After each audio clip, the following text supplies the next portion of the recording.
एक लोंडे ने मुझसे कमेंट करके कहा कि डीसी के बारे में तो कोई सोचता ही नहीं है, सब मार्वल की जी में घुसे में। तो यस, निकल आया मैं बाहर डीसी के नए फ्यूचर के बारे में डिस्कस करने के लिए कि अगर ये नई वाली सुपरमैन फेल हो गई तो क्या होगा, क्या डीसी वापस से रिबूट होगा या फिर ये पूरी तरह से बंद पड़ जाएगा। तो शुरू करते हैं बिना किसी बकचोदी के। अबे राइटर, ये वाला डायलॉग नहीं बोलना, कुछ खुद का लिख भैया। तो सबसे पहले यही बात कर लेते हैं कि क्या सुपरमैन फ्लॉप भी हो सकती है या नहीं। डीसी नामक बाहुबली का भल्लाल देव मार्वल कॉन्स्टेंटली ग्रो करता जा रहा है। मार्वल ने अपनी स्लेट में भयंकर से भयंकर मूवी जोड़ रखी है। अभी के टाइम पे ओटीटी प्लेटफॉर्म पर डेयरडेविल बोर्न अगेन ने तहलका मचा रखा है। स्पाइडरमैन 4 का नया नाम स्पाइडरमैन ब्रांड न्यू डे भी रिवील कर दिया एंड आफ्टर 7 ईयर हमें अवेंजर की मूवी दिखने वाली है। ये सब बताने का तात्पर्य यही है कि भाई कंपटीशन तगड़ा है। और मेमोरी के लिए बता दूं कि पिछली बार 2012 में डीसी वालों की बैटमैन डार्क नाइट मार्वल को सही तरीके से टक्कर दे पाई थी, जिसको ऑलमोस्ट 13 साल बीत चुके हैं। और प्लीज मुझसे ये मत कहना कि जस्टिस लीग देखी नहीं क्या तूने गधे। तो यस, काफी मेहनत की जरूरत है और अच्छी बात ये है कि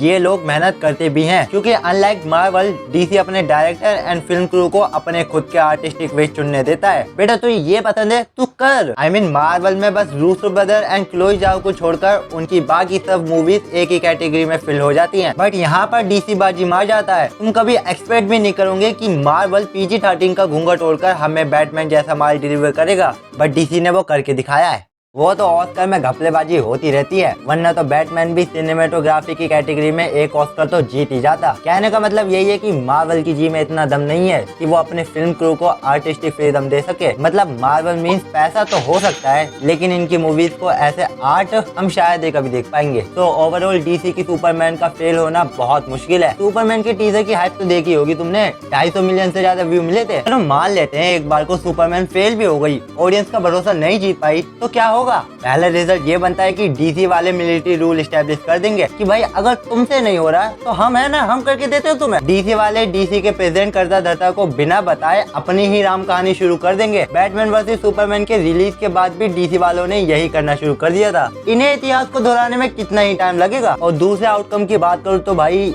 ऐसा हो सकता है कि डिज्नी ने जैसे फॉक्स को खरीदा था वैसे ही डीसी को भी खरीद ले, पूरा WWE वाला माहौल बन जाएगा, समझ रहे हो ना। बट ये इतना भी आसान नहीं है, क्योंकि फिर डिज्नी को FCC, टाइम वार्नर और डिस्कवरी मीडिया भी खरीदना पड़ेगा और पैसों की कमी के चलते अपने खुद के एसेट भी बेचने पड़ेंगे। मतलब आदान प्रदान दोनों तरफ से करना होगा। ओके, मैं ये सारी बातें इसलिए बता रहा हूँ क्योंकि मार्वल के चोरों की लिस्ट में से मेरा नाम काट दिया जाए और मैं भी बीजेपी की तरह सेकुलर बन जाऊँ। डेट्स ऑल, यही थे मेरे नए डीसी के ऊपर विचार। और कहते कहते थक गया हूँ, काफी बड़े हो तुम, बिना बोले समझ सकते हो कि क्या करना है।